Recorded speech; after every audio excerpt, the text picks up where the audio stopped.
महाराष्ट्रच नव्हे तर भारतातील सगळ्यात महत्त्वाचा मुद्दा जो नेहमी समोर येत असतो तो म्हणजे आरक्षण।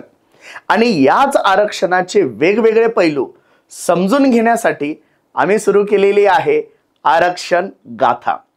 या आरक्षण गाथेमध्ये आपल्याला आरक्षण कुठून सुरू झालं, त्याचा इतिहास काय, त्याचा अर्थ काय, कुठल्या समाजाला आरक्षण मिळू शकतं, कुठल्या समाजांना आरक्षण मिळणार नाही, आरक्षणामधले एक मुख्य मुद्दा जो आहे तो म्हणजे सामाजिक मागासलेपण। हा मागासलेपण असतो तरी काय, तो तपासायचा कसा, अशा संदर्भातील सर्व इत्थंभूत माहिती देणारी गाथा आम्ही आपल्या समोर घेऊन येत आहोत, ती म्हणजे आरक्षण गाथा। महाराष्ट्रच नव्हे तर अवघ्या भारतापुढे एक सगळ्यात मोठा प्रश्न वारंवार समोर येत असतो, उभा राहत असतो, पेटत असतो, तो म्हणजे आरक्षणाचा प्रश्न। मग ते गुर्जरांचं आरक्षण असेल, ते जाटांचं आरक्षण असेल, किंवा महाराष्ट्रामध्ये सध्या पेटणारं मराठ्यांचं आरक्षण असेल। परंतु या सगळ्या आरक्षणांच्या प्रश्नांची जेव्हा एक दाहकता वाढते त्यावेळेस एका गोष्टीचं नाव वारंवार पुढे येतं, ते म्हणजे इंदिरा साहनी। खरं तर आरक्षणाची लिमिट ही 50% आहे असं वारंवार सांगितलं जातं। बऱ्याचदा राजकीय नेते हे आरक्षणाची मर्यादा वाढवून द्या म्हणतात, पण नेमकं या सगळ्या गोष्टींची खुटी जिथे मारल्या गेली ते म्हणजे इंदिरा साहनी हे सुप्रीम कोर्टाचा निकाल। तर नेमकं हे इंदिरा साहनी प्रकरण काय आहे, नेमकं त्याच्यामध्ये काय लिहिल्या गेलंय, नेमकं त्यामुळे या सगळ्या लोकांचं आणि विशेषतः मराठ्यांचं आरक्षण वारंवार रद्द का केलं जातं हे आपल्याला आजच्या व्हिडिओमध्ये समजून घ्यायचं आहे। आणि यासाठीच आपल्याकडे आज आलेले आहेत आरक्षणाचे अभ्यासक माननीय बाळासाहेब सराटे सर। तर नमस्कार सर। नमस्कार। तर सर, आपण जेव्हा जेव्हा आरक्षणाबद्दल आपल्याकडे चर्चा होते त्या वेळेला सगळ्यात पहिल्यांदा एक नाव समोर येतं, ते म्हणजे इंदिरा साहनी। नेमकी ही इंदिरा साहनी भानगड तरी काय आहे, हे सुप्रीम कोर्टातील निकाल म्हटला जातो, हे नेमकं काय आहे, नेमकं या निकालामध्ये असं काय लिहिलं गेलंय की ते मराठ्यांच्या आरक्षणाच्या मुळावरती येऊन ठेपलंय। नक्की ती वस्तुस्थिती आहे की ती दाखवल्या जाते, या संदर्भात आम्हाला संपूर्ण माहिती आपल्याकडून हवी आहे। मुळामध्ये आपण जेव्हा आरक्षणाचा आता गाथा रूपात चर्चा करणार आहोत त्यामध्ये अनेक विषयाला आपण जेव्हा हात घालू तेव्हा इंदिरा साहनीचा संदर्भ येईल, तर त्या अंगाने आपण इंदिरा साहनीची चर्चा जरूर करू। आता आपल्याला इंदिरा साहनीची काही प्रमुख मुद्द्यांची चर्चा करायची आहे। तर त्याची सुरुवात कुठून झाली असा जर विचार केला तर 6 ऑगस्ट 1990 रोजी व्हीपी सिंग तेव्हाचे तत्कालीन प्राईम मिनिस्टर होते आणि त्यांचं सरकार हे कोएलिशन गव्हर्नमेंट होतं, म्हणजे त्याच्यामध्ये अनेक पक्षांचा पाठिंबा घेऊन ते उदयाला आलेलं सरकार होतं। त्यामध्ये एका बाजूला भाजपाचा पाठिंबा होता, दुसऱ्या बाजूला जनता दल तेव्हा होतं, ते सरकारमध्ये होते। आणि ते सरकार चालू असताना देवीलाल नावाचे उपपंतप्रधान होते आणि व्हीपी सिंग पंतप्रधान होते। अचानक देवीलाल बंड करणार आहेत आणि ते पंतप्रधान होण्याच्या तयारीत आहेत असं व्हीपी सिंगांना जेव्हा कळलं तेव्हा व्हीपी सिंगांनी एक चाल चालली आणि आपलं जाणारच आहे तर एक मोठा प्रश्न उभा करून जावं असा त्याने त्या ठिकाणी विचार केला। व्हीपी सिंग काही ओबीसी प्रवर्गाचे नव्हते, ते राजघराण्यातले होते, अरिस्टोक्रॅट फॅमिलीतून आलेले होते। आणि त्याच्यापूर्वी व्हीपी सिंगांनी खूप सामाजिक न्यायाच्या भूमिका घेतल्या, किंवा व्हीपी सिंग फार मागासवर्गीयांचे तारणहार होते, मसीहा होते, अशी काही त्यांची इमेजही नव्हती। पण तेव्हा त्यांना काय सुचलं, ते सुचलं असेल किंवा कोणी सजेशन दिलं असेल, पंतप्रधान म्हणून त्यांनी संसदेमध्ये एक घोषणा केली की मी उद्यापासून मंडल आयोग लागू करतोय। मंडल आयोगाचा अहवाल 31 डिसेंबर 1980 मध्ये आलेला होता आणि मंडल आयोगाचा अहवाल संसदेमध्ये 1-2दा ठेवण्याचा प्रयत्न झाला, पण तो धुळखात पडलेला होता। संसदेने आर्टिकल 340/3 म्हणजे 340(3) असं जे कलम आहे त्या कलमामध्ये अशी आवश्यकता आहे की संसदेने राष्ट्रीय मागासवर्ग आयोगाचा अहवाल स्वीकारावा लागतो। तो काही संसदेने स्वीकारलेला नव्हता, परंतु व्हीपी सिंगांनी तशी घोषणा केली संसदेमध्ये की आम्ही उद्यापासून इम्प्लिमेंट करतोय मंडल आयोगाचा अहवाल। आणि काही चर्चाही झाल्या त्याच्यावरती, जुजबी चर्चा झाल्या त्या संसदेच्या सभागृहात, आणि त्याच्यावरती खूप प्रश्न उठले की हे जर तुम्ही लागू केलं तर देश मागासलेला आणि अमागासलेला असा देश विभागला जाईल, जातीय न्याय वाटणी होईल वगैरे, त्याच्यावर खूप आक्षेप आले. त्यामुळे व्ही.पी. सिंगांनी घोषणा केली 6 ऑगस्ट 1990ला. पण प्रत्यक्ष त्यांनी त्याचं जे OM म्हणतात, ऑफिस मेमोरंडम, जसं आपल्याकडे GR निघतो किंवा एक सूचना निघते, तर तो GRच होता केंद्र सरकारचा, एका असिस्टंट सेक्रेटरीने काढलेला, त्याला ऑफिस मेमोरंडम म्हणतात. 13 ऑगस्ट 1990 रोजी तो ऑफिस मेमोरंडम प्रत्यक्षात अस्तित्वात आला. म्हणजे मंडल आयोग लागू झालेला नाही, कारण व्ही.पी. सिंगांनाही कळलं प्रत्यक्ष जेव्हा त्याला कार्यवाही करायची वेळ आली तेव्हा मंडल आयोग लागू करता येणार नाही हे त्यांच्या लक्षात आलं. पण ऑफिस मेमोरंडम जेव्हा काढला 13 ऑगस्ट 1990चा, त्या दिवशी त्याची लाईन होती मंडल आयोगाची अंमलबजावणी करण्याबाबत. म्हणजे तिथे फसवेगिरी केलेली आहे, पण ते विषयाची लाईन दिल्याने मंडल आयोगाची अंमलबजावणी होत नाही. प्रत्यक्ष काय करायचं त्याच्या पुढचे 1, 2, 3 जर आपण वाचले तर लक्षात येईल. मग त्यांनी असं सांगितलं की पहिल्या फेजमध्ये आम्ही हे 27% आरक्षण फक्त नोकरीसाठी लागू करतोय, असं त्याच्यामध्ये एक गोष्ट सांगितली. आता मंडल आयोगाचा किंवा व्ही.पी. सिंगाच्या त्या आदेशाचा विषय होता केंद्रीय आस्थापनामध्ये, केंद्रीय शिक्षणात नव्हे, केंद्रीय नोकऱ्यांमध्ये फक्त. तर त्यांनी त्या ठिकाणी 27% आरक्षणाचा मेमोरंडम मध्ये उल्लेख केला. आता 27% का, तर तो आकडा फक्त मॅच होतो. मंडल आयोगाने शिफारस केली होती 27% आरक्षण देण्याची, याच्या पलीकडे त्याचा काही असं सहसंबंध नाही. 27% लागू करू हे म्हटलं, पण कोणाला लागू करणार?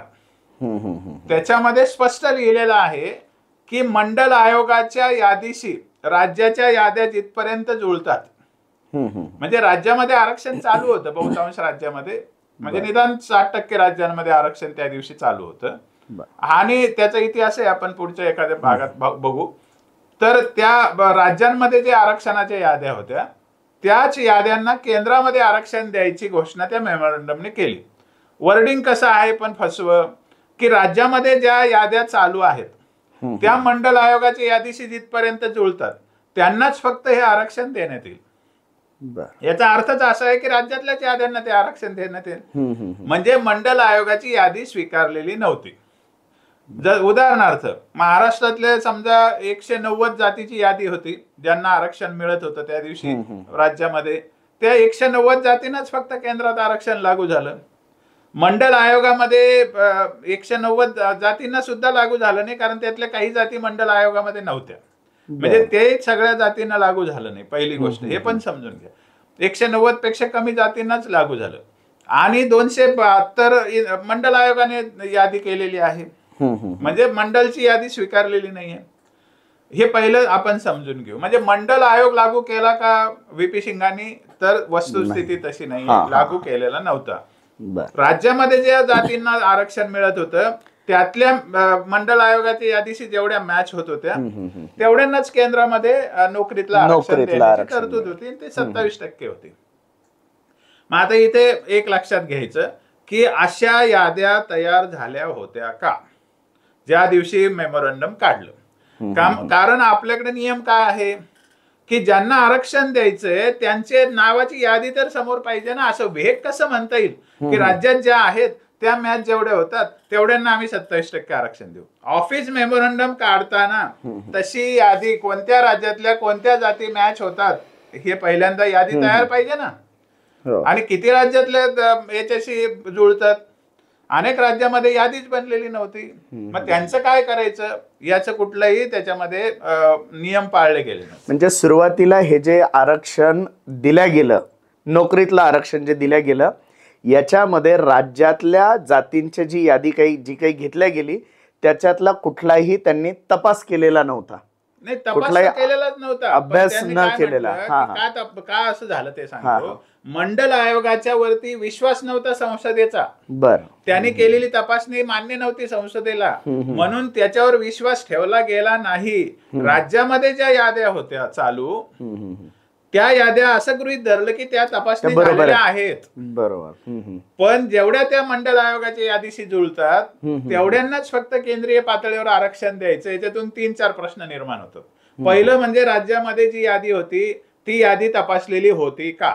महाराष्ट्राचं उदाहरण घेतलं तर 1967 ची यादी आणि त्याच्यामध्ये आणखी 20-25 जातीची वाढ मनमानी पद्धतीने उचलली जात टाकली आरक्षणात, अशी यादी होती. बरोबर. आणि तीच यादी केंद्रीय लागू झाली. हे गृहीत धरलं व्हीपी सिंगांनी की राज्यातल्या याद्या या तपासलेल्या असल्या पाहिजे. अच्छा अच्छा. नाही, त्यांनी फक्त गृहीत धरून ते हे सगळं केलेलं होतं, काही चेक नाही केलेलं. संसदेने विश्वास दाखवलेला नसल्यामुळे व्हीपी सिंगाने मंडलची यादी वापरली नाही. पण ती सुद्धा पूर्ण राज्याची यादी स्वीकारली का नाही. त्यांची भाषा अशी सांगते की राज्यातली यादी जितक्या मंडल आयोगाशी जुळते तेवढ्याच. मग नेमक्या किती जाती मंडळ आयोगाच्या यादीशी मॅच झाल्या, राज्यवार अशी यादी तयार केलेली नव्हती त्या दिवशी 13 ऑगस्ट 1990 रोजी. हे पहिलं त्यातलं कॉन्स्टिट्युशनल फ्रॉड आहे. ज्या जातींना आरक्षण द्यायचं त्या जातीची यादी झाल्यानंतर त्यांची लोकसंख्या किती भरते, त्यांचं शासकीय सेवेतलं प्रतिनिधित्व किती आहे, त्यांचं मागासलेपण याच्या आधी कधी तपासलंय का, हे सगळं रेकॉर्डवर आणल्याशिवाय असं आरक्षणच देता येत नाही ना मुळामध्ये. आपल्याला इंदिरा साहनीची चर्चा करायची या पार्श्वभूमीवर करायची आहे. म्हणजे 2 मुद्दे आहेत की 27% आरक्षण दिलं, पण 27% आरक्षण नेमकं कोणाला दिलं आणि कोणत्या भरोशावरती दिलं याचं कुठलंही हे त्यांचं मागासलेपणाचं रेकॉर्ड होतं का त्या दिवशी, त्यांचं शासकीय सेवेतलं प्रतिनिधित्व होतं का त्या दिवशी, त्यांची लोकसंख्या रेकॉर्डवर आणली होती का एक्झॅक्ट. माळी जातीला दिलं तर त्यांची लोकसंख्या किती. मग अशा जेवढ्या जाती भारतात होत होत्या, मंडलने 3743 जातींची यादी केली होती. जेवढ्या राज्यात याद्या होत्या आणि मंडलशी ज्या जुळत होत्या त्या नक्कीच 2000च्या आत होत्या. बरोबर. कारण अर्ध्या राज्यामध्ये तर नव्हतं ना आरक्षण. बंगालमध्ये नव्हतं, मध्य प्रदेशमध्ये नव्हतं, अनेक गोव्यात नव्हतं, अनेक राज्यात नव्हतं. ते लिहिलेलं आहे त्या मंडल आयोगामध्ये पण लिहिलेलं आहे की कोणत्या राज्यात आरक्षण नाहीये सध्या म्हणून. मग आता तुम्ही लक्षात घ्या 27% आरक्षण हे अंदाजे दिलं, जातीची यादी न करता दिलं, फायनल यादी त्यांच्या समोर नव्हती. त्या फायनल यादीतलं जातीचं मागासलेपणाचं कुठेही काही रेकॉर्ड नमूद केलेलं नाहीये. ते मागासलेले वर्ग ठरतात की नाही याचं काही रेकॉर्ड नमूद केलेलं नाहीये. आणि त्यांची प्रत्येक जातीची लोकसंख्या काढून एकत्रित लोकसंख्या सांगितलेली नाहीये. आरक्षण हे सामाजिक व शैक्षणिक दृष्ट्या मागास वर्गाला दिलं जातं. त्यातला प्रत्येक मागास वर्ग हा स्वतंत्र असतो. जसं मराठा हा एक स्वतंत्र मागास वर्ग आहे, तर प्रत्येक जातीची लोकसंख्या स्वतंत्र पाहिजे ना. ते मागास वर्ग एकत्र आल्यावर तो प्रवर्ग बनतो, पण आरक्षणात घालताना तर तो एक वर्गच असतो ना. मग असं प्रत्येक वर्गाचं वर्णन करायला पाहिजे होतं, असं कुठेही झालेलं नाही. म्हणजे ही घटनात्मक प्रक्रिया पूर्ण झालेली नव्हती. हा एक सगळ्यात मोठा मुद्दा आहे. म्हणजे काय तर ज्या वेळेला तो मेमोरंडम निघाला त्यावेळेला नेमकं कोणत्या जातीला आरक्षण द्यायचं याची अंतिम यादी तयार झालेली नव्हती. आणि यादी तयार न होता तो मेमोरंडम निघाला. यादी तयार न होण्याचे 2 अर्थ आहेत. त्यांची लोकसंख्या नक्की नव्हती, त्यांचं मागासलेपण नक्की नव्हतं, त्यांचं शासकीय सेवेतलं प्रतिनिधित्व नक्की नव्हतं. म्हणजे नेमक्या किती जाती त्या दिवशी आरक्षणात घालायच्या याचा कुठलाही हिशेब नव्हता. हा महत्वाचा मुद्दा आहे घटनात्मक प्रक्रियेतला. आता त्याच्यानंतर काय झालं, मग सुरू झाला विरोध व्हीपी संघाच्या कारण ते एक निर्णायक मुद्दा होता. म्हणजे कालेलकर आयोग जेव्हा 55 साली आला तर त्यावेळेला असा आक्षेप घेतला गेला की हा जातीवादावर आधारित आयोगाचा अहवाल असल्यामुळे हा स्वीकारता येणार नाही, कारण जातींची यादी कालेलकरांनी केली होती. तो जातीवादी होता की नाही याच्यावर आपण एका टप्प्यात चर्चा करू, पण त्याच्यात जातीच्या नावाने यादी होती, जातींनाच आरक्षण मिळणार होतं. हा त्यातला मुद्दा लक्षात घेऊन संसदेने तो आयोग नाकारला होता. त्यांनी पायलट सर्वे केला की आर्थिक निकषावर यादी करता येते का, करता आली नाही, म्हणून त्यांनी तेव्हा आरक्षण नाही द्यायची अशी भूमिका घेतली. आणि केंद्र सरकारच्या गृह मंत्रालयाने राज्यांना कळवलं होतं की तुम्ही तुमच्या याद्या तयार करा, आरक्षण द्या, फक्त शक्यतोवर आर्थिक निकषावर आरक्षण द्या. 1961 ला असं पत्र दिलं सगळ्यांना गृह मंत्रालयाने, केंद्रीय गृह. म्हणजे आर्थिक निकषावर आरक्षण द्या हे सांगितलेलं होतं. पण मंडलने जेव्हा यादी केली तेव्हा ती प्युअरली कास्ट बेसिसवर केली होती. ओके. म्हणून मंडलची यादी संसदेला स्वीकारता आली नव्हती. आणि घटनात्मक दृष्ट्या ती प्रक्रिया पूर्ण झालेली नव्हती. मग राज्यामध्ये ज्या याद्या होत्या त्या सुद्धा कास्ट बेसिसवरच होत्या, बर, पण त्या लागू होत्या. मग आता त्या कास्ट बेसिसवर असतील तरी सुद्धा त्या जर मागासलेल्या असतील तर त्यांना आरक्षण घेता येतं. पण हे कोणीही सांगू शकत नाही ना माईचा लाल की त्या दिवशीच्या जातींचं मागासले पण कोणी तपासलंय. बरोबर, हे महाराष्ट्रात तर आपल्याला माहिती तपासलेलंच नव्हतं. आणि अशा अनेक राज्यातल्या यादीसाठी काल्पनिक याद्या लक्षात घेऊन आरक्षण 27% लागू करायचं होतं. मग त्याच्यामध्ये आणखी काय होत होतं की तोपर्यंत केंद्रात ओबीसी आरक्षण दिलेलं नव्हतं. मग तेव्हा एकदम देशामध्ये अशी भावना तयार झाली की याच्याने जातीवाद वाढतोय, सरकार जातीवादाला खतपाणी घालतंय. आणि मग त्याला विरोध सुरू झाला एलिट क्लास करून, म्हणजे जो त्याच्यात सहभागी नव्हता त्या याद्यांमध्ये, म्हणजे मंडल कमंडल हा वाद, म्हणजे राम जन्मभूमी मंडलचा लढा उभा राहिला. कोणी काही म्हटलं तरी मंडल विरोधाच्या आंदोलनामध्ये मराठा समाज सहभागी नव्हता, हे सगळ्यांनी लक्षात घेतलं पाहिजे. कदाचित काही संघटनाने, एखाद्या संघटनेने 80च्या दरम्यान विरोध केला असेल मंडलला, पण मंडलच्या विरोधात जो लढा उभा राहिला त्याच्यामध्ये मराठा समाज सहभागी नव्हता, हे विशेषत्वाने नमूद केलं पाहिजे. आता म्हणून ओबीसी आरक्षणाला मराठ्यांनी कधी विरोध केलेला नाहीये महाराष्ट्रात, ही वस्तुस्थिती आहे, हा इतिहास आहे. आता पुढे जाऊया आपण. त्याला विरोध झाला, मग भरपूर त्याच्या विरोधात कोर्टात केसेस पडल्या. दरम्यान काय झालं की सरकार बदललं, व्हीपी सिंग तर लवकरच गेले आणि सरकार ते हे झालं, ते टेकूचं सरकार होतं. मग ते काळजीभाऊ चंद्रशेखर आले, मग राजीव गांधीची हत्या झाली आणि काँग्रेसचं गव्हर्नमेंट आलं. PV नरसिंहराव पंतप्रधान झाले. मग ते तसं कोर्टात अडकलेलं होतं. तर त्या दरम्यान काय झालं, अनेक याचिका पडल्यानंतर ते प्रकरण गेलं 3 जजेसकडे. 90चा जो GR होता तो, समजा मेमोरंडम म्हणून. तर ते 3 जजेस म्हणले याला राजकीय बाजू आहेत, हे आम्ही ऐकू नाही शकत, म्हणजे आम्ही याच्यावर निर्णय नाही देऊ शकत. मग ते म्हणले की हे मोठ्या बेंचकडे रेफर करू. 5 बेंचकडे त्याने ते रेफर केलं, 5 जजेसच्या बेंचकडे, घटनात्मक पीठाकडे त्याने ते वर्ग केलं. मग त्यासाठी एक घटनापीठ तयार झालं, सुप्रीम कोर्टाने ते तयार केलं. त्याच्यात साहजिकच तेव्हाचे सुप्रीम कोर्टाचे चीफ जस्टिस होते. त्या 5 जजेसनी काय निर्णय घेतला हे पण बघितलं पाहिजे, फार इंटरेस्टिंग विषय आहेत. त्या 5 जजेसनी काय निर्णय घेतला की याच्यामध्ये कॉन्स्टिट्युशनल इश्यू आहेत. आता तुम्ही मला सांगा त्या रिझर्वेशन मध्ये काय कॉन्स्टिट्युशनल होतं? व्हीपी सिंगाच्या आदेशामध्ये 50%च्या वरचं आरक्षण नव्हतं. आणि ते म्हणले असते की यादी समोर नाही, यादी करा मग आपण ठरवू, तरी चाललं असतं. मंडल आयोग लागू केलेला नव्हता किंवा मंडल आयोग समोर ठेवून याद्या त्या लागूच केलेल्या नव्हत्या, त्यामुळे त्यात कॉन्स्टिट्युशनल डिफिकल्टी काय होती?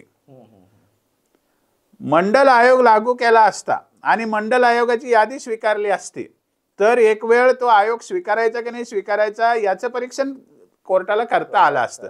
आता नाही का मराठा समाजाच्या आरक्षणाच्या बाबतीत गायकवाड आयोगावरती ताशेरे ओढले सुप्रीम कोर्टाने, मग तेव्हा मंडल आयोग बरा की वाईट हे सांगणं किती अवघड होतं. मुळामध्ये त्याच्यामध्ये खूप लिगल इश्यूज आहेत, खूप कॉन्स्टिट्युशनल इश्यूज आहेत. हा बाऊ केला गेला 5 जजेसच्या बेंच कडून, हा माझं स्पष्टपणे या ठिकाणचं आकलन आहे. आणि ते उगाचच्या उगाच पुढे लांबवलं, म्हणजे त्यात कोणताही असा कॉन्स्टिट्युशनल इश्यू नव्हता की जो मागे त्याच्यामध्ये कोर्टाला सोडवता आला नसतं. कारण असं आहे की एक आरक्षणाचा मेमोरंडम निघाला, त्याला त्यांनी याद्या जोडलेल्या नव्हत्या, तर ते याद्या जोडून घेऊ शकले असते. ज्यांना आरक्षण द्यायचं त्यांचं मागासले पण सिद्ध करा म्हणून सरकारला सांगता आलं असतं आणि त्याचे रेकॉर्ड तपासता आले असते. त्यात कोणतीही कॉन्स्टिट्युशनल प्रक्रिया अशी नव्हती की ज्याचे निर्णय तेव्हा देता आले नसते. परंतु 5 जजेसने काय भूमिका घेतली की हे याच्यात कॉन्स्टिट्युशनल इश्यूज असल्यामुळे हे मोठ्या बेंचकडे गेलं पाहिजे. आता त्यांनी ते टाळलं निकाल द्यायचा आणि त्याच्यावर काहीच झालं नाही. मग त्याच्यामुळे पुन्हा अजून देशामध्ये दंगे वाढत राहिले आणि JNU मध्ये मुख्यत्वे म्हणजे दिल्लीमध्ये त्याचे खूप आंदोलनं झाली आणि त्या काळामध्ये ते गेलं पुढे. तर मग सुप्रीम कोर्टासमोर प्रश्न आला की आता याच्यामध्ये मोठ्या बेंच नेमायचा म्हणजे किती मोठा बेंच नेमायचा. कारण मागे एक थॉमस नावाची केस झाली होती, तेव्हा 7 जजेसच्या बेंचने आरक्षणाचा इश्यू हँडल केला होता. बर, पण त्याच्यामध्ये एवढं काही असा स्पष्ट निर्णय दिलेले नव्हते. 50% विषयाचा आपला संदर्भ आहे म्हणून मी हे सांगतो की मंडल आयोगाचा जो मेमोरंडम होता 13 ऑगस्ट 1990चा, त्याचा 50%च्या वरच्या आरक्षणाची काडीचा संबंध नव्हता. बर. त्यामुळे ते तेव्हा निकाल झाला असता तर हा 50%चा विषय झाला नसता.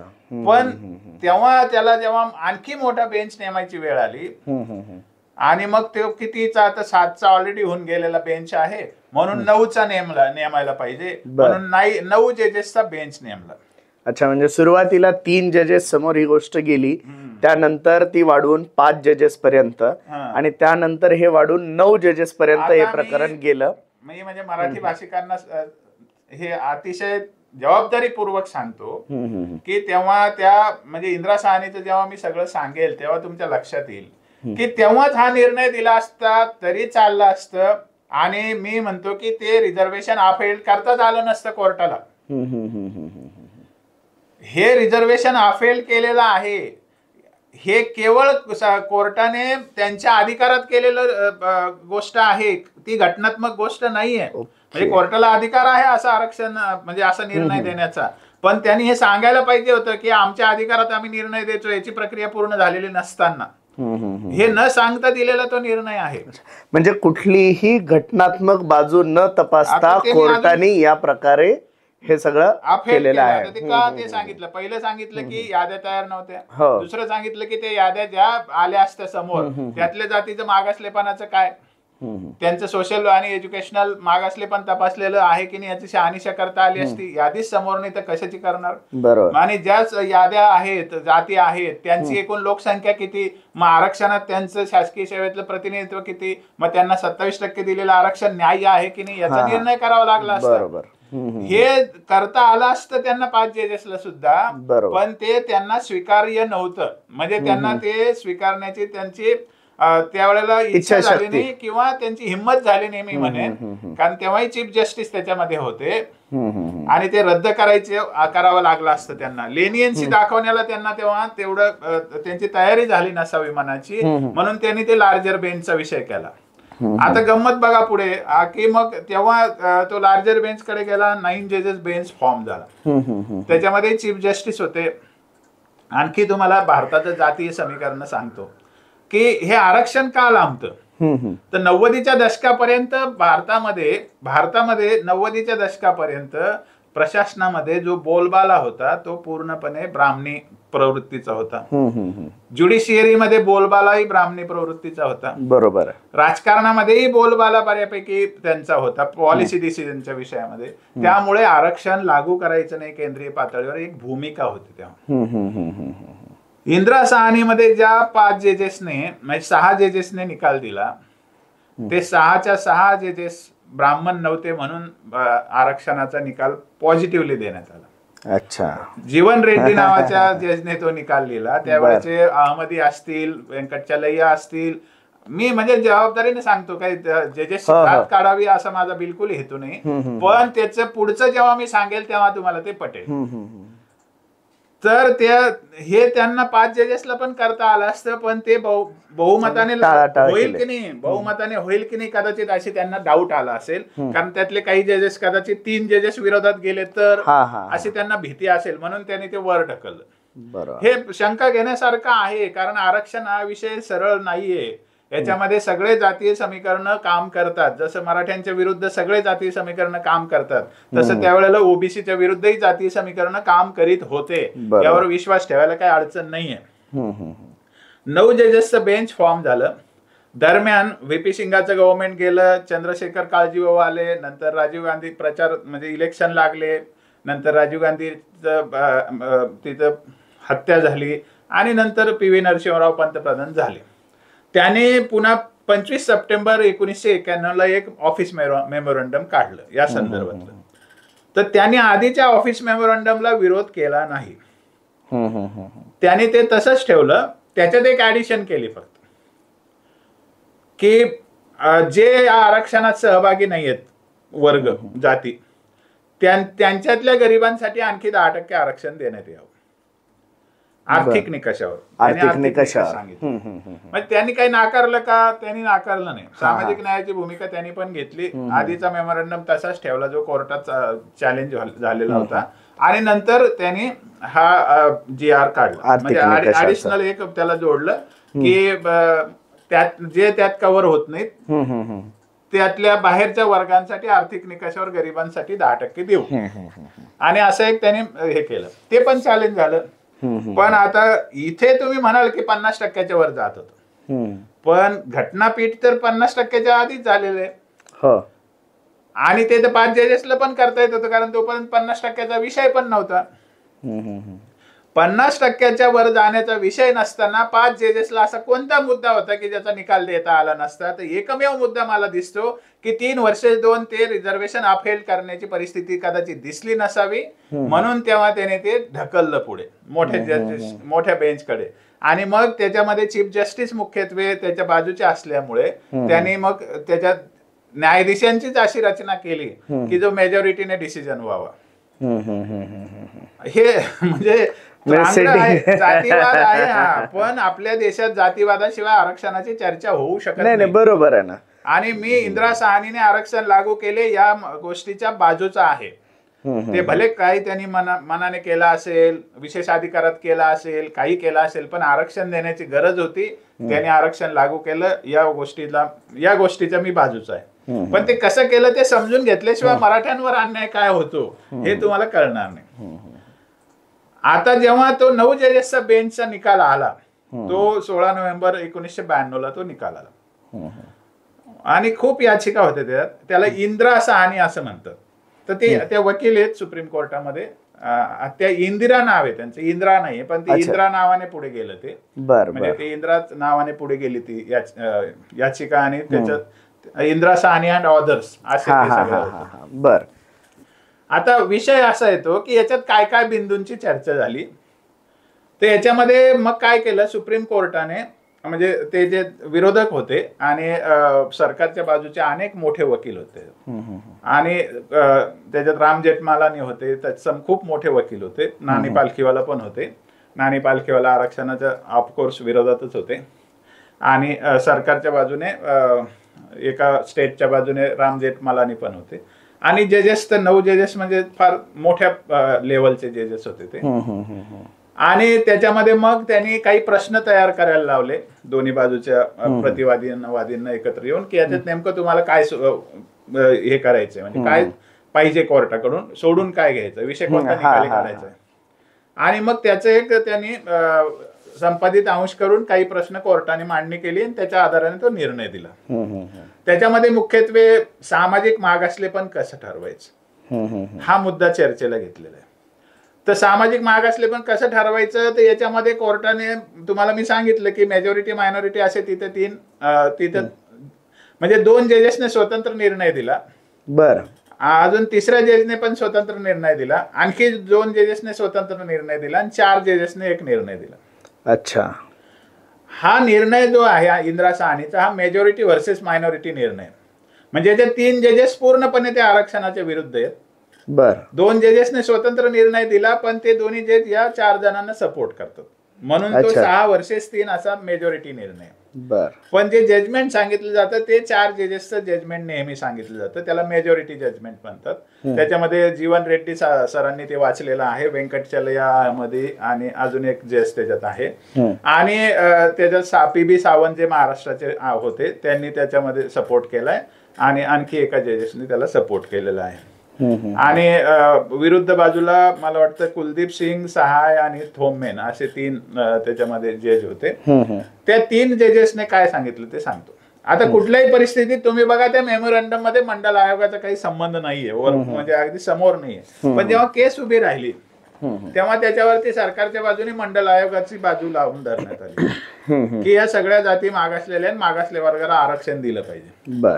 आणि चर्चा मंडल आयोगाकडे गेली ही वस्तुस्थिती आहे. मंडल आयोगाचा त्या मेमोरंडमशी संबंध नसताना तर त्याच्यामध्ये चर्चा झाली. तर मग 3 जजेसने म्हणजे पॅराग्राफ 325 आणि 326 असं इंदिरा साहनीचं मेन जे जजमेंट आहे त्याच्यामधले पॅराग्राफ 325 आणि 326 मध्ये स्पष्टपणे 2 जजेसने सांगितलं की हे मंडल आयोग हा बोगस आयोग आहे, तो स्वीकारता येणार नाही आणि त्याच्या आधारे दिलेला निर्णय सुद्धा मान्य करता येणार नाही, त्यामुळे हे सगळं रद्द केलं पाहिजे. मग त्याने ते आरक्षण मान्य केलं नाही. आणखी एक जज आहे त्याने 394 पॅराग्राफ आहे त्याच्यामध्ये अशी ऑर्डर दिली की मंडल आयोगाचा कुठलाही अभ्यास नीट झालेला नाही, जातीच्या आधारावर आरक्षण देता येणार नाही, त्यामुळे सगळं रद्द केलं पाहिजे. म्हणजे 3 जजेस बाजूला झाले. मग आता मेजॉरिटी जजमेंटचा विषय केला तर मेजॉरिटी जजमेंटने काय सांगितलं, पॅराग्राफ 848 ते 857 अतिशय महत्वाचे पॅराग्राफ आहे त्या जजमेंट मधले. आणि हे माझं सगळ्या वकिलांना आणि सगळ्या जातीच्या लोकांना आवाहन आहे, माझी विनंती आहे की त्यांनी पॅराग्राफ 847 ते 848 ते 857 हे पॅराग्राफ जरूर वाचावे इंदिरा साहनी केस मधले.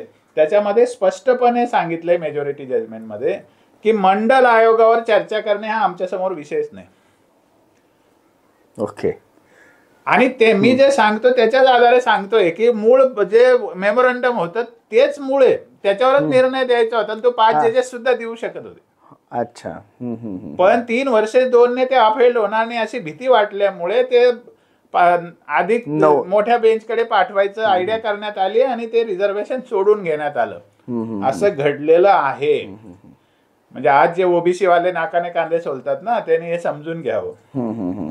म्हणजे मुळामध्ये हे आरक्षण देतानाच एक राजकीय डाव होता, कोणीतरी आपल्या विरोधात जाणार आहे म्हणून एक ऑफिस मेमोरेंडम काढण्यात आलं. मंडल आयोगाचं फक्त नाव घेण्यात आलं, परंतु आरक्षण देताना मंडल आयोग कुठेही अस्तित्वात नव्हता, म्हणजे या आरक्षणाच्या विषयामध्ये लागू केलेला नव्हता. आणि या सगळ्या गोष्टींमध्ये जाणीवपूर्वक म्हणा किंवा अनाहूतपणे म्हणा कोर्टापर्यंत सुद्धा एक प्रकारचा जातीयवाद किंवा जातीय विरोध या सगळ्या गोष्टींचा सगळं हे होत हे आरक्षण इथपर्यंत पोहोचलं.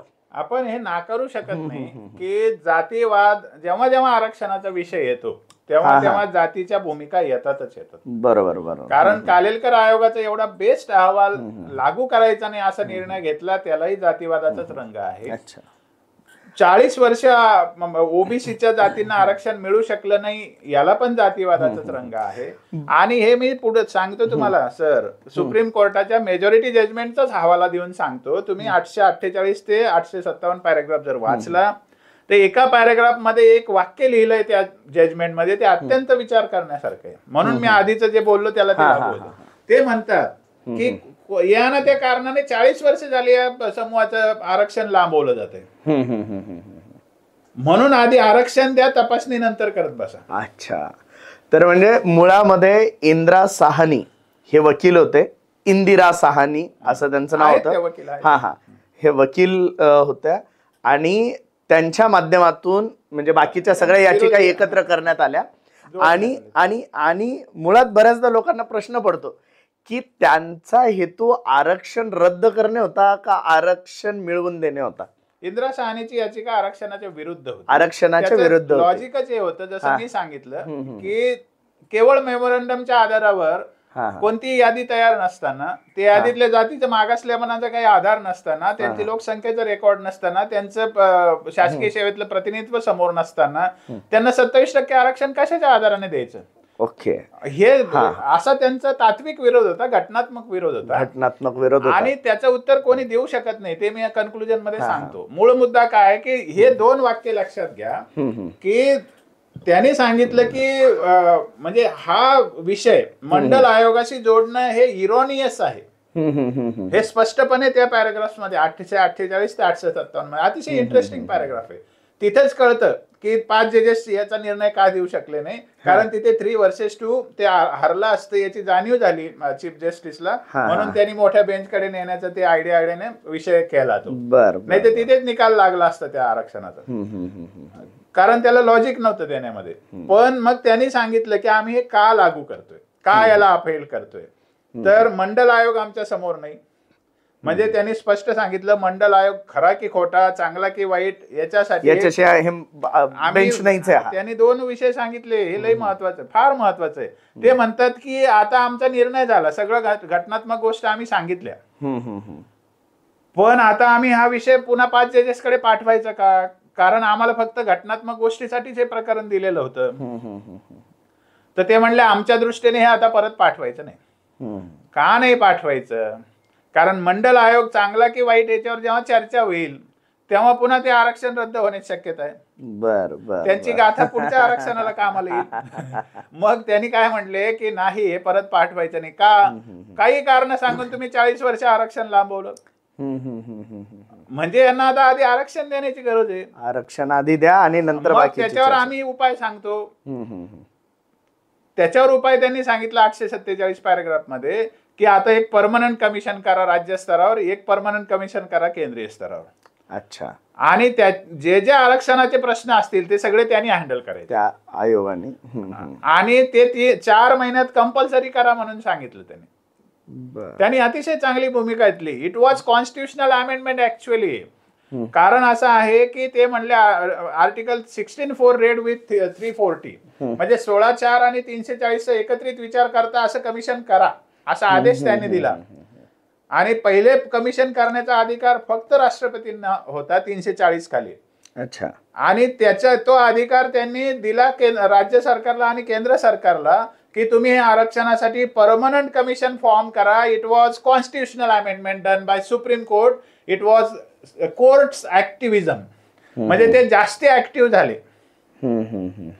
म्हणजे हा विषय आतापर्यंत बारकाईने चर्चेला आला नाही, पण इट वॉज कोर्ट्स ऍक्टिव्हिजम, इंटरव्हेन्शन आहे ते कोर्टाचं की कॉन्स्टिट्युशनल अमेंडमेंट जो की अधिकार फक्त 340 खाली राष्ट्रपतींना होता आयोग नेमण्याचा, तो त्यांनी राज्य सरकारला दिला. ओके. म्हणजे घटनात्मक तरतुदीमध्ये मूलभूत बदल येतो, पण तो सामाजिक न्यायाच्या बाजूचा असल्यामुळे त्याच्यावर कोणी काही वाद घातला नाही. आणि तेव्हा ती इंटरेस्टिंग गोष्ट, त्यांनी स्ट्रिक्ट आदेश दिला की 4 महिन्याच्या आत असे परमनंट स्टॅच्युटरी कमिशन राज्यामध्ये झाले पाहिजे आणि केंद्रामध्ये पण लागू झाले पाहिजे. मग आता या सगळ्या गोष्टीमध्ये 50% विषय कसा आला? येऊया आपण त्याच्याकडे. अजून 2-3 मुद्दे सांगायचे, त्यात तो मुद्दा फार महत्वाचा आहे. तर याच्यामध्ये त्यांनी 847 खाली आयोगाची रचना सांगितली, पण ते म्हणले 40 वर्ष झाले आता लेट करता येणार नाही. यांच्या मागासले पण ते म्हणले की बाबा अर्ध्या राज्यामध्ये याद्या नाही आहेत, काही राज्यामध्ये याद्या आहेत, आम्ही असं समजतो की या याद्या तपासलेल्या असू शकतात, पण असं काही समजायचं कारण नाही की ते पवित्र आहेत. त्या परत तपासण्याच्या सब्जेक्ट टू हे असेल reverification of their backwardness and status, तर त्या आयोगाकडे पाठवायचं. त्यांनी हे सगळं अतिशय सिस्टमॅटिक सांगितलेलं आहे की जर कोणाला याच्यात डाऊट असेल, ह्या याद्यातले मागासले पण तपासलेलं नाही किंवा लोकसंख्येचा अभ्यास नाही, असं जे डाऊट असतील ते सगळे डाऊट आयोगाकडे घेऊन जावेत आणि त्याने क्लिअर करावेत. पण आता आरक्षण थांबवू नये. म्हणजे ते आरक्षण जे दिलेलं आहे ते दया भावनेतून दिलेलं आरक्षण आहे. इंदिरा साहनीचं आरक्षण जे आहे त्या दिवशी दिलेलं, अफेड केलेलं 27% आरक्षण हे प्रिन्सिपल ऑफ लेनियन्सीच्या अधिकारात दिलेलं आरक्षण आहे. ते घटनात्मक आरक्षण अधिकारात नाहीये. म्हणजे घटनात्मक जर तुम्ही पेज प्रसंग पाहिले तर त्याला ते लागू होत नाही. ते लेनियन्सी प्रिन्सिपल वापरून त्यांनी ते आरक्षण दिलं. पार्थ तुम्ही काही 141 खाली सुप्रीम कोर्टाला अधिकार असतो म्हणून ते देऊ शकतात. ते तसं दिलेलं आरक्षण आहे. ते आरक्षण घटनात्मक आहे कारण ते सुप्रीम कोर्टाने दिलेलं आरक्षण आहे. पण ते काही फार सगळं मागासले पण ठरलं, पात्रता ठरली, फारच त्यांचं सगळं योग्य होतं असं नाहीये. ते सामाजिक न्यायाच्या भूमिकेतून कोर्टाने विशेष अधिकार वापरून दिलेलं आरक्षण आहे. आणि त्याच्यासाठी त्यांनी त्याच्यावर आक्षेप येऊ नये म्हणून विशेष अधिकार वापरूनच त्यांनी राज्य मागासवर्ग आयोग आणि केंद्रीय मागासवर्ग आयोगाची रचना करायला सांगितली. ह्या अतिशय महत्वाच्या गोष्टी. आणि त्यांनी हे सांगितलं की या आमच्या चर्चेशी मंडल आयोगाचा काही संबंध नाही, त्यामुळे हे प्रकरण पुन्हा 5 जजेसकडे पाठवू नका. मंडल आयोग खरा की खोटा, काळा की गोरा ह्याच चर्चेत आम्हाला जायचं नाही. आमच्या समोर प्रश्न आहे ते 13 ऑगस्ट 1990चा मेमोरंडम, ज्याला ऑफिस मेमोरंडम, GR असं काही म्हणू शकता, ऍडमिनिस्ट्रेटिव्ह डिसिजन, आणि 25 सप्टेंबर 1991चा मेमोरंडम. तर 25 सप्टेंबर 1991चा मेमोरंडम सगळ्या जजेसने नाकारला आणि 3 जजेसने तर तो 13 ऑगस्ट 1990चा सुद्धा मेमोरंडम नाकारला होता. ही वस्तुस्थिती आहे. आता याच्यामध्ये पहिल्यांदा आपण पात्रतेवर येऊ. कोर्ट काय सांगतं पात्रतेबद्दल? तर त्यांनी सांगितलं की मग त्यांनी पार्श्वभूमी तयार केली की कालेलकर आयोग का नाकारला, तर जातीच्या आधाराने होतं. ते पार्श्वभूमी लिहिलेली आहे. मंडलने खूप क्रिटिसाइज केलं कालेलकर आयोगाला, नावं ठेवली की हे जातीच्याच आधारावर केलं वगैरे. पण मंडलने तर जातीचीच यादी दिली. कालेलकर आयोगाने तरी खूप चांगले निकष सांगितले, चांगला अभ्यास केला. मंडलने तर काहीच केलं नाही, फक्त जातीची यादी राज्याकडून घेतली आणि तीच यादी जोडली. ही वस्तुस्थिती आहे. हे कोर्टासमोर होतं. पण कोर्टाने काय भूमिका घेतली की जातीला सुद्धा आरक्षण देता येऊ शकतं, पण तो स्टार्टिंग पॉइंट असू शकतो. एक नॉमेनक्लेचर म्हणून कोणत्या समूहाला आरक्षण दिलं तर माळी समूहाला आरक्षण दिलं, पण त्या जातीचं त्याला ते जे क्रायटेरिया आहेत बॅकवर्डनेसचे, सामाजिक मागासलेपण, शैक्षणिक मागासलेपण, आर्थिक मागासलेपण आणि शासकीय सेवेतलं अपुरं प्रतिनिधित्व, हे निकष लावून जर ते पात्र ठरत असेल जात, तरच त्याला आरक्षण देता येतं. आता हे निकष, हा निकष जर इंदिरा साहनीचा असेल तर मग त्यांच्या समोरच्या यादीतल्या कोणत्या जातीला हे लावलं होतं का? हे आज तागायत लावलं नाही म्हणून इंदिरा साहनीचा मुर्दा सतत पडलेला आहे इंदिरा साहनी केसच्या निकालातला, हे मी वारंवार सांगतो. कारण त्यांनी सांगितलं ना की जात निवडली, घेतली, लगे आरक्षणात घातली, असं नाही करता येत. जातीला आरक्षण देता येऊ शकतं, पण त्याला तुम्ही निकष लावून त्याचा बाप्तिस्मा केला का? त्याचा बाप्तिस्मा हा शब्द म्हणून मी वापरतोय. म्हणजे सुप्रीम कोर्टाने सांगितलं की कोणी ख्रिश्चन होऊ शकतो, त्याचा बाप्तिस्मा करावा लागतो. आणि जातीला पण मागासलेला वर्ग म्हणता येऊ शकतं, प्रोव्हाइडेड द बाप्तिस्मा प्रोसिजर इज फॉलोड. म्हणजे बाप्तिस्मा म्हणजे काय, तर बॅकवर्डनेस, इनॲडिक्वसी, पॉप्युलेशन, हे सगळं झालं पाहिजे. आणि ते न होता जर कोणी आरक्षणात घातलं असेल तर ते बेकायदेशीर घटनाबाह्य ठरतं, असं इंदिरा साहनीचा निकाल आहे. इंदिरा साहनीने स्वतःच्याच यादीला तो निकाल लागू केला नाही, हा आपल्या देशातला एक मोठाच गौड बंगाल आहे. त्याच्यानंतर कोणत्याच जातीला तो निकाल लागू केला नाही. आरक्षण देताना जे नियम घालून दिले ते नियम स्वतः ज्या यादीला आरक्षण दिलं त्याच्यासाठीच फॉलो केल्या नाहीच आहे, कारण ते शक्यच नव्हतं फॉलो करणं. शक्य नव्हतं म्हणजे ते आरक्षण अपहेल करणं शक्य झालं नसतं ना. मग त्यांना तर आरक्षण द्यायचं होतं, आरक्षण लांबत गेलं असतं. जर तसं जर त्यांनी केलं असतं तर आरक्षण लांबत गेलं असतं. ते न्यायाचं प्रिन्सिपल मान्य करावं लागेल, कारण सुप्रीम कोर्टाला पण काही अधिकार असतात, त्यामुळे ते मान्य करायला काय हरकत नाही. परंतु ते नंतर लागू केलं नाही, हा गुन्हा आहे. म्हणजे सुप्रीम कोर्टाचा आदेश जो होता की आयोगाच्या रचना झाल्यावर तर ते लागू करता आलं असतं ना. मग मागासले पण तपासलं का कोणत्या जातीचं? उदाहरणार्थ महाराष्ट्रातलं घेतलं तर कधीच तपासलं नाही. आयोगाची रचना तर 2009 पर्यंत केली नाही महाराष्ट्राने. हा एक अजून गुन्हा आहे. म्हणजे आयोगाच बघा तुम्ही, महाराष्ट्र गव्हर्नमेंटने काय काय उल्लंघन केलं त्याची यादी मी समारोपात सांगेन. पण आता त्यांनी सांगितलं की जातीच्या आधारावर आरक्षण देता येईल, पण त्याचा बाप्तिस्मा झाला पाहिजे, म्हणजे त्याच्यावर संस्कार झाला पाहिजे, त्याने क्रायटेरिया पूर्ण केले पाहिजे. ही अट फार महत्वाची. दुसरी गोष्ट, हे जे म्हणतात ना की हे काही गरिबी हटाव कार्यक्रम नाही, इंदिरा साहनीचं पॅराग्राफ वाचा. आपल्याकडे 1964 ला आर चित्रलेखा नावाचं एक डिसिजन झालेला आहे. त्याच्यामध्ये प्युअरली व्यावसायिक आणि आर्थिक मागासलेपणावर सुप्रीम कोर्टाने आरक्षण मान्य केलं होतं. बर, 1964 लाच केलेलं आहे ते, म्हणजे ते काही आज सांगावांगीचं नाही. आणि ते तो मान्य केलेला डिसिजन सुप्रीम कोर्टाचा, इंदिरा साहनीने त्याला पुन्हा एंडोर्स केलं की आम्ही म्हणतो की मागासलेपण ठरवण्याचे अनेक मार्ग आहेत, त्यातला हा पण एक मार्ग आहे, आम्ही व्हॅलिडेट करतोय तो निर्णय, असं म्हटलेलं आहे. म्हणजे त्या निर्णयाच्या आधाराने सुद्धा मागासलेपण ठरवता येऊ शकतं, जातीच्या आधाराने सुद्धा ठरवता येऊ शकतं, वर्गाच्या आधाराने, समजा रिक्षा चालकांचा वर्ग असेल, असंघटितचा वर्ग असेल, त्याच्या आधाराने पण ठरवता येऊ शकतं, प्रोव्हाइडेड त्यांचं क्रायटेरिया फुलफिलमेंट आहे की बॅकवर्डनेस निश्चित झाला पाहिजे आणि त्यांचं इनॲडिक्वसी इन रिप्रेझेंटेशन असलं पाहिजे, त्यांची लोकसंख्या त्यासाठी आवश्यक असते. म्हणजे चित्रलेखाचा निर्णय सुद्धा सुप्रीम कोर्टाने इंदिरा साहनीमध्ये व्हॅलिडेट केलेला आहे, प्रमाणित केलेला आहे, आणि तसं पण आरक्षण देणं व्हॅलिड आहे असं सांगितलेलं आहे. म्हणजे आर्थिक निकषावर देता येत नाही असं काही सुप्रीम कोर्टाचं म्हणणं नाहीये. बरोबर. तर तिथपर्यंत झालं, म्हणजे हे झालं पात्रतेचा विषय. दुसरा विषय असा आहे की आरक्षणातल्या आरक्षणात काही प्रवर्ग पाडता येतात का? तर इंदिरा याच्यामध्ये मुख्य मुद्दा केव्हा आला की एम आर बालाजी 1963 ला निकाल आला होता. गजेंद्र गडकर त्याचे चीफ जस्टिस होते आणि घटनापीठाचा निर्णय होता. त्यांनी सांगितलं की एकदा मागासलेला ठरल्यानंतर त्यात पुन्हा अति मागासलेला, कमी मागासलेला असं करता येणार नाही. पण 1972ला एक निकाल आलेला आहे सुप्रीम कोर्टाचा, तो निकाल आहे US V Balram versus state of Andhra Pradesh. याच्यामध्ये मात्र 4 कॅटेगरीमध्ये आरक्षण दिलेलं आहे आणि तो सुप्रीम कोर्टाचाच निकाल आहे. त्याने त्या निकालाचा वेगळा निर्णय दिलेला आहे. आता मंडल समोर विषय जेव्हा आला आरक्षण देण्याचा, तर त्यांनी 27% आरक्षण दिलं 3743 जातींना. त्यातले एक सदस्य होते कर्नाटकाचे LR नाईक म्हणून. त्यांनी असं म्हटलं की हे जे तुम्ही 3743 जाती सांगतात, या काही सगळ्या एकाच स्तरावर नाही आहेत. याच्यामध्ये किमान 2 गट केले पाहिजे, एक डिप्रेस्ड बॅकवर्ड आणि एक बॅकवर्ड, म्हणजे खूप मागासलेले आणि कमी मागासलेले, असे 2 गटात विभागणी करा आणि 15% आरक्षण अति मागासलेल्याला द्या आणि 12% आरक्षण कमी मागासलेल्यांना द्या, असं त्यांनी 52% बायफर्केशन सांगितलं. पण मंडलने नाही ऐकलं ते आणि त्याने लिहिलंय कव्हरिंग नोट मध्ये, आम्ही ते का ऐकलं नाही त्यांचं, कारण MR बालाजीने सांगितलं असं करता येणार नाही म्हणून. पण त्याने मुद्दाम फ्रॉड केला. त्याने US V बलरामचा 1972चा निर्णय का लागू नाही केला, तर तो जवळचा निर्णय होता आणि ते केलं असतं तर आज हे आरक्षणाचे एवढे भांडण नसते झाले. गरिबांना आरक्षणाचा फायदा मिळाला असता, धनदांडग्या प्रगत जातींनी राजकारण केलं नसतं.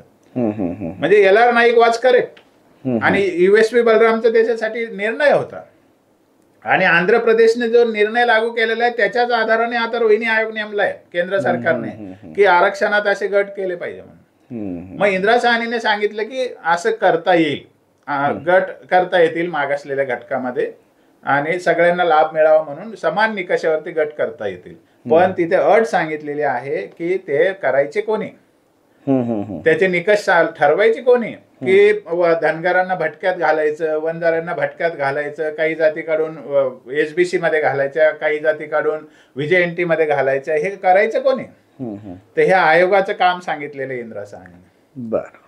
आणि ते करता येईल पण ते आयोगाकडून झालं पाहिजे, सरकारला नाही करता येणार एखाद्या सेक्रेटरीला ते. तर असा पण निर्णय आहे. आता आणखी जो निर्णय ज्याच्यावर आपल्याला चर्चा करायची आहे 50%चा निर्णय. हा निर्णय पहिल्यांदा आला 1963च्या MR बालाजी मध्ये. आता MR बालाजी खटला होता शैक्षणिक आरक्षणाचा 15/4चा. इंदिरा साहनी खटला होता 16/4चा नोकरीच्या आरक्षणाचा. इंदिरा साहनी खटल्यामध्ये शिक्षणाच्या आरक्षणाचा काही संबंध नाही. बर बर. ते जे मेमोरंडम आहे ते दोन्ही मेमोरंडम फक्त नोकरीतल्या आरक्षणापुरतेच आहे. म्हणजे 13 ऑगस्ट 1990चं पण आणि 25 सप्टेंबर 1991चं पण.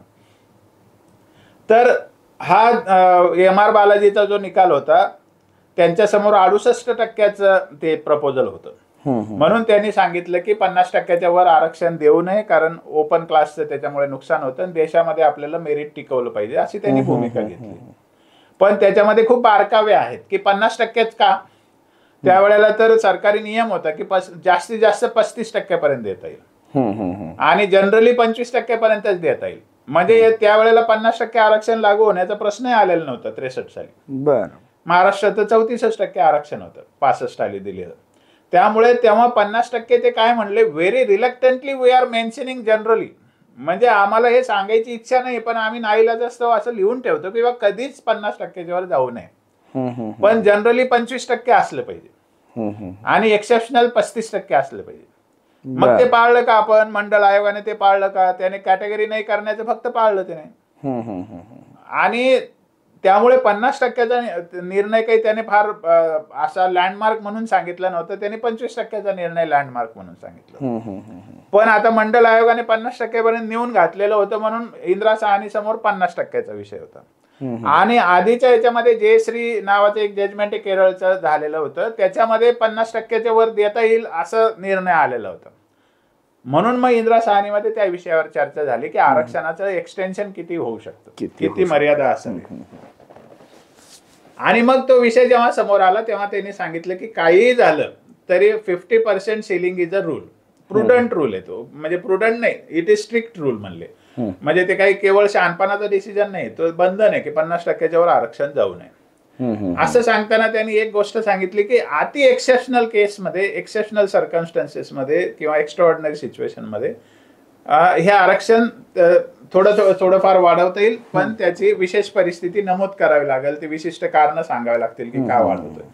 आता याचा अर्थ काय, तर या 50%च्या डिसिजनची एक पूर्व अट त्यांनी सांगितलेली आहे. ती आहे 847 मध्ये जेव्हा आयोगाची रचना त्यांनी सांगितली तेव्हा त्यांनी सांगितलं की वारंवार या आरक्षणाची पुनर्तपासणी झाली पाहिजे.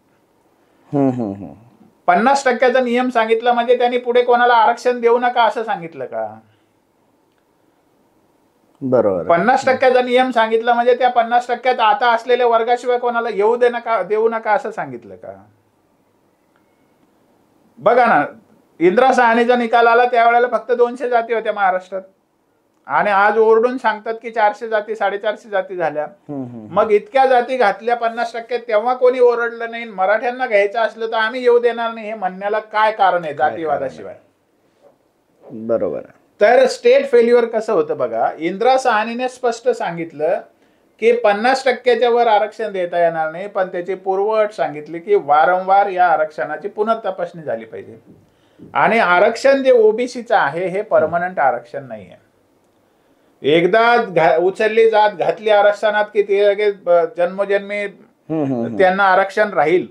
हा म्हणजे आरक्षण हे काही वंश परंपरागत राहील, प्रॉपर्टी नाही आहे ती, एकदा भेटली म्हणजे कायमची आपल्याकडे ठेवून घेतली. मुळात असा प्रश्न जेव्हा कॉन्स्टिट्युशनल असेंब्ली डिबेट मध्ये आला त्यावेळेला फक्त SC ST आरक्षणाची चर्चा होती आणि हे किती वर्ष चालू राहील, तर तेव्हा असं उपरोधाने म्हटलं गेलं की हे हजारो वर्ष चालू राहील, परंतु ते ओबीसी साठी नाही येते.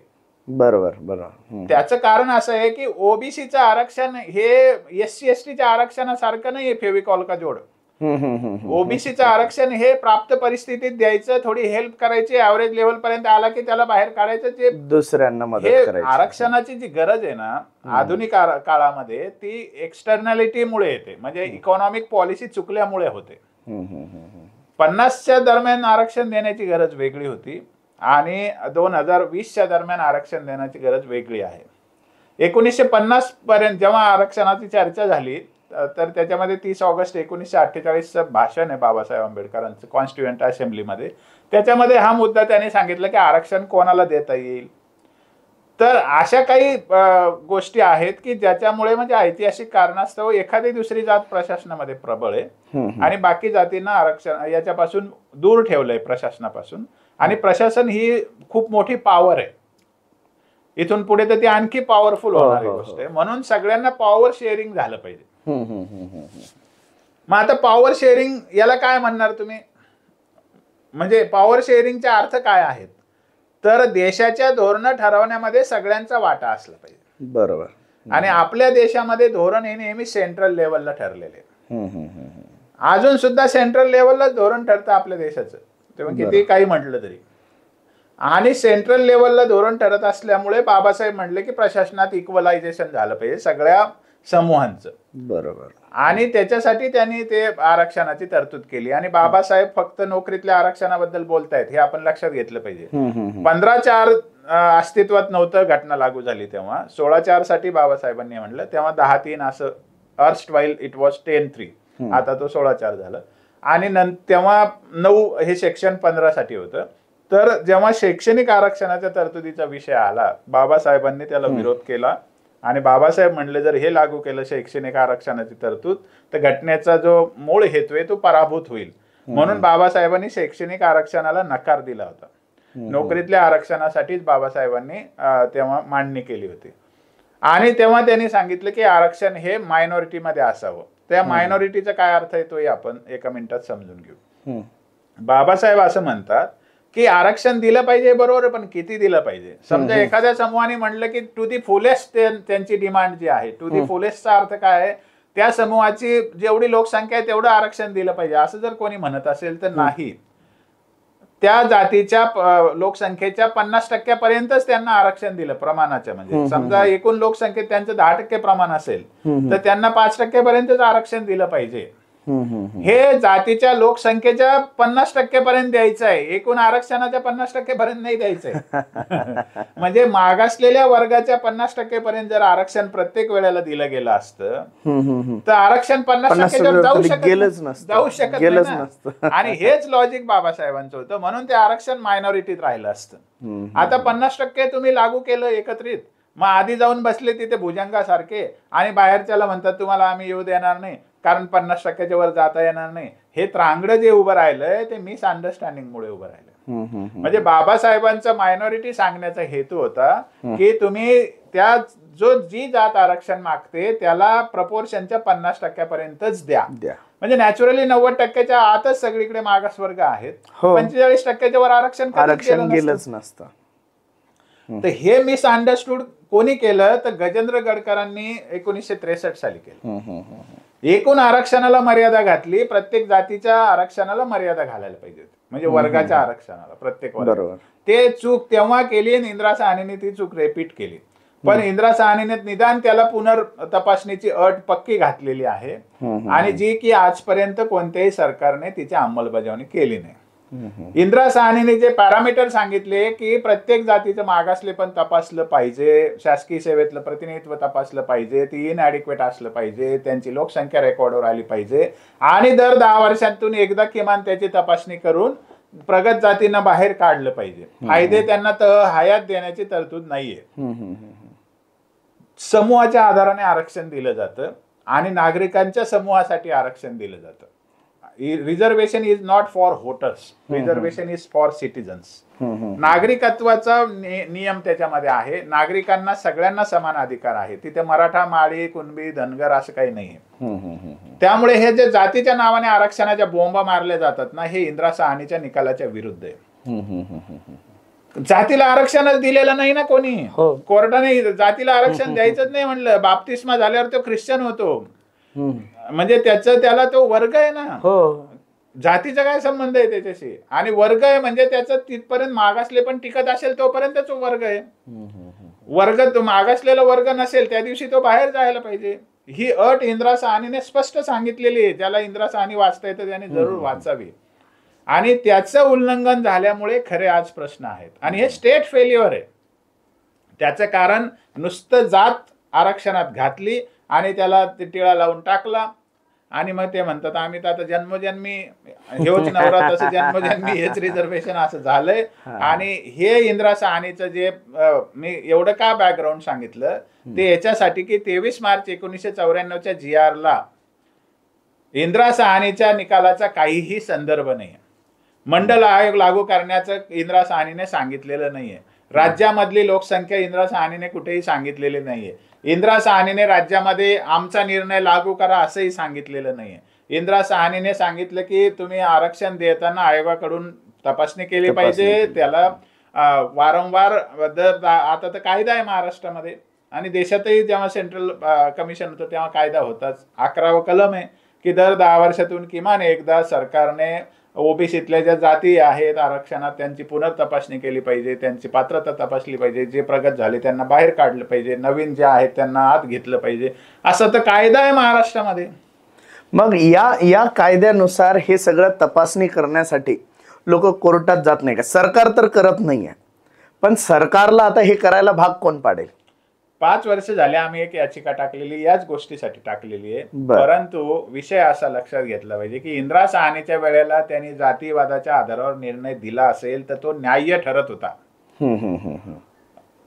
त्यावेळेला मागासलेल्या वर्गाला ब्राह्मणी प्रवृत्तीच्या लोकांनी आरक्षणाबाहेर ठेवलेलं होतं. तोपर्यंत ते होत होतं. It was not a part of politics. तो प्रशासनातला येऊ द्यायचं की नाही येऊ द्यायचं असा विषय होता. पण आता हा पार्ट ऑफ पॉलिटिक्स आहे. आता राजकीय समीकरण जशी देशात आहेत ते त्यापैकी कोणत्या तरी समीकरणाशी जजची मेंटॅलिटी असते. बर. आणि जजेस कोणता निर्णय आधी ऐकायचा आणि कोणता नाही ऐकायचा याचं त्यांनी कॅल्क्युलेशन केलेले असतात. म्हणजे जसे उदाहरणार्थ EWS आरक्षणाची केस सुप्रीम कोर्टात आधी आली आणि मराठा आरक्षणाची केस त्याच्यानंतर आली. EWS आरक्षणाची केस हिअरिंगलाच घेतली नाही, आरक्षण चालू ठेवलं. मराठा आरक्षणाची केस हिअरिंगला घेतली आणि वारंवार त्याच्यावरती दबाव आला की लवकर निकाली काढायची. EWS आरक्षणाच्या केसमध्ये स्टे न देता 5 जजेसच्या बेंचकडे ते पाठवलं. मराठा आरक्षणासाठी स्टे देऊन 5 जजेसच्या बेंचकडे पाठवलं. EWS आरक्षणात 50%ची मर्यादा ओलांडलेली आहे. तो निकाल लागला असता तर मराठा समाजावर तो आरोप नसता करता आला की तुम्ही 50%चं उल्लंघन केलं. पण EWS आरक्षणाची केस पेंडिंग असताना ही सुनावणी आधी घेतली आणि जेव्हा वकिलांनी प्रश्न उपस्थित केला की 50%ची काय गोष्टी घेऊन बसल्या की ऑलरेडी आता घटना दुरुस्ती झाली आहे, जजची हिंमत नाही झाली त्याच्यावर कॉमेंट करण्याची. जज काय म्हणतात त्यावेळेला की ते सबज्युडाइस आहे, बेंचकडे पेंडिंग आहे, त्याच्यावर आम्ही काही कॉमेंट करणार नाही, आणि निकाल देऊन टाकला तुम्ही 50%च्या वर आहे म्हणून. आता तुम्ही कल्पना करा की 50%चा निकाल बरोबर की चूक हे झाल्याशिवाय तुम्ही कसं म्हणू शकता तुम्ही आधीच हे का केलं. म्हणजे मुळामध्ये न्यायालयाची जी काही बाजू आहे तीच कुठेतरी संशयास्पद आहे. दोन वेगवेगळ्या प्रवर्गांसाठी वेगवेगळे न्याय, अशा प्रकारची न्यायालयाची व्यवस्था कदाचित याला मी पॉलिटिको कम्युनल अप्रोच असं म्हणतो जजेसचा निर्णय देताना. आणि हाईट सांगतो एक अजून हास्यास्पद की जेव्हा ईडब्ल्यूएस आरक्षण अफेल केलं तेव्हा काय म्हणले जजेस, ते म्हणले की इंदिरा साहनीचा 50%चा विषय याला लागू होत नाही का, कारण इंदिरा साहनीचा 50%चा विषय 16(4) आणि 15(4) लाच फक्त लागू होतो, कारण तेव्हा हे 16(6) आणि 15(6) नव्हते, त्यामुळे याला ते लागू होत नाही. म्हणजे विषय काय आहे की त्यावेळेला जे कलम नव्हतं त्याला लागू होत नाही, पण आरक्षणाची जी मूळ कल्पना आहे तिथे 15(4) आणि 16(4) मध्येच आहे ना. आरक्षण हा शब्द जेव्हा जेव्हा येईल तेव्हा 15(4) आणि 16(4) शिवाय काहीच नाही. आणि 50%ची मर्यादा लावायची असेल तर ती 15(4), 16(4), 15(6), 16(6) सगळ्या आरक्षणाला लागू होते. सुप्रीम कोर्टाने असं वाह्यात स्टेटमेंट केलेलं आहे आणि निकाल तो अफेल केलेला आहे. म्हणजे हे जे पॉलिटिको कम्युनल अप्रोचने डिसिजन देणं आहे ना, ते हायकोर्टात आम्हाला अनुभवाला आलेलं आहे. माझी स्वतःची केस पेंडिंग आहे, अजून 4 बांधवांचे त्याला जोडून याचिका आहेत की आयोगाकडे पाठवून परीक्षण का करत नाही या आरक्षणाचं, का 50%च्या वर द्यावं लागतं वारंवार सरकारला, याचं बिलकुल तपासणी होत नाही. याचा निर्णय हायकोर्ट देत नाही. कारण काय तर महाराष्ट्रातलं पॉलिटिक्स. म्हणजे महाराष्ट्रात जर असा निर्णय दिला तर फार मोठं गृहयुद्ध होईल, राजकीय असं होईल, सामाजिक सौहार्द बिघडेल, अशा गोष्टीचं काही त्यांच्या डोक्यात असावं. आणि राजकीय गणित याच्यामध्ये सगळ्यांचे असतात. सामाजिक न्यायाचा त्याला मुलामा दिला जातो, पण जातीच्या आधारावर आरक्षण देण्याला इंदिरा साहनीचा समूळ विरोध आहे. सगळ्या सुप्रीम कोर्टाने वारंवार जातीच्या आधारावर आरक्षण देऊ नका म्हणून सांगितलेलं आहे. जातीच्या नावाने आरक्षण देता येईल, पण ते मागासलेले ठरले तर. आणि म्हणून ते मागासलेले ज्या दिवशी नसतील त्या दिवशी त्यांना बाहेर जावं लागेल. ही वस्तुस्थिती आहे. हाच घटनात्मक आदेश आहे, हाच इंदिरा साहनीचा आदेश आहे. पण तो पालन न केल्यामुळे, त्याचं वारंवार उल्लंघन झाल्यामुळे आपल्या देशामध्ये आरक्षणाच्या नावाने आता प्रचंड जातीयवाद सुरू आहे. राजकारणात फार प्रचंड जातीभेद आता अस्तित्वात आहे आणि सामाजिक स्तरावर सुद्धा हे खूप खोलवर गेलंय. आणि त्याला कारण मंडल आयोग आहे, त्याला कारण नंतरच्या काळातले राजकारणाचे समीकरण आहे. मंडल आयोगाने जेव्हा जातीच्या आधारावर डिवाइड केली तर खरंच डिवाइड झालेली आहे. आणि त्याला मग पुन्हा याच्यामध्ये ग्रामपंचायतीमध्ये, पंचायत समितीमध्ये किंवा झेडपी मध्ये, स्थानिक स्वराज्य संस्थांमध्ये सगळीकडे आरक्षण आलं कोऑपरेटिव्ह मध्ये. त्याच्यामुळे आरक्षणाचे लाभार्थी आणि आरक्षणाच्या बाहेर असलेले दोन सरळ हितसंबंधी गट तयार झाले. त्याच्यामुळे हे जातीयवादी रंग या सगळ्या गोष्टीला दिला जातो. पण ते सरळ सरळ सुप्रीम कोर्टाचा जो इंदिरा साहनीचा निकाल आहे त्याच्या विरोधात आहे. 23 मार्च 1994चा पूर्ण GR हा इंदिरा साहनीच्या निकालाच्या विरुद्ध आहे. कोर्टाची अवमानना केलेली, वारंवार सरकारने पुनर्परीक्षण केलं नाही, आरक्षण 50% पर्यंत वाढवलं, पात्र घटकाला आत येऊ देत नाहीत, प्रबळ घटकांना बाहेर काढत नाही, हे सगळी त्या इंदिरा साहनीच्या निकालाची अवमानना आहे, सुप्रीम कोर्टाच्या आदेशाचं उल्लंघन आहे. ही वस्तुस्थिती आहे. त्यामुळे आपल्या एकूण आरक्षणाच्या पार्श्वभूमीला इंदिरा साहनीच्या निकालाचा पदर असल्यामुळे आधी तो लक्षात घ्यावा म्हणून मी आधी मांडणी केलेली आहे. धन्यवाद. तर मित्रांनो, आरक्षण गाथामध्ये आपण पहिला भाग बघितला आहे की नेमकं इंदिरा साहनी निकाल काय आहे, या निकालाचा बोध नेमका काय घ्यायचा आहे, आणि नेमकं हा निकाल एवढा उच्च दर्जाचा असताना, याच्यामध्ये आरक्षण देतानाचे घालून दिलेले नियम असताना आणि या आरक्षणाचं पुनर्परीक्षण करण्याची तरतूद तिथे केलेली असताना फक्त राजकीय हेतुपोटी काही गोष्टी टाळल्या जातात, काही गोष्टींना लांबवल्या जातं आणि त्यातून आपल्याकडे आरक्षणाचं मोठं त्रांगडं या निमित्ताने उभं राहिलेलं आहे. खरं तर या सगळ्या गोष्टींचं मूळ हे वरवर जरी बघितलं तरी जातीयवाद वगैरे वगैरे काही दिसत असलं तरी या सगळ्यांचं मूळ हा राजकीय स्वार्थ आणि फक्त राजकीय स्वार्थच आहे, असं आपल्याला आज तरी सन्माननीय बाळासाहेब सराटे सर यांच्या मार्गदर्शनातून दिसत आहे. असंच आरक्षणाचा एक एक पैलू उलगडण्यासाठी आरक्षण गाथामधील पुढील व्हिडिओमध्ये आपण नक्की भेटू. तोपर्यंत हा व्हिडिओ तुम्हाला जर अभ्यासपूर्ण वाटला असेल तर हा व्हिडिओ नक्की सर्व आरक्षणाबद्दल चर्चा करणाऱ्या लोकांसोबत शेअर नक्की करा, व्हिडिओला लाईक नक्की करा आणि शक्य झाल्यास या गोष्ट छोटी डोंगरा एवढी या यूट्यूब चॅनलला सबस्क्राईब करत राहा, जेणेकरून आपल्याला आरक्षण गाथामधील पुढील व्हिडिओ कळत राहतील आणि तुम्ही बघत राहाल. तोपर्यंत धन्यवाद.